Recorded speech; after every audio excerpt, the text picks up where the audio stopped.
સૌથી પહેલો પ્રશ્ન તાજેતરમાં જાહેર થયેલા climate change performance index, climate change performance index એમાં કયો દેશ પ્રથમ ક્રમ પર રહ્યો?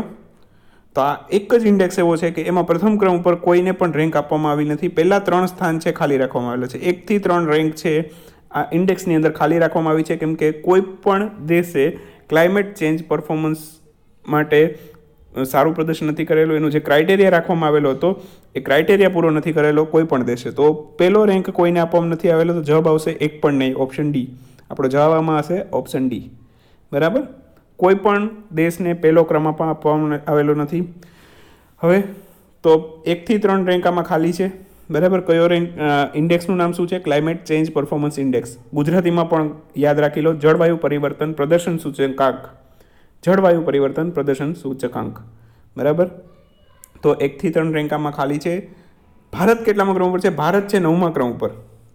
10મા ક્રમ ઉપર છે ફિનલેન્ડ. ફિનલેન્ડને પણ ભારતે પાછળ છોડી દીધું છે અને ભારત છે 9મા ક્રમ ઉપર. ચોથા ક્રમ ઉપર કોણ છે? 1 થી 3 તો ખાલી જ છે.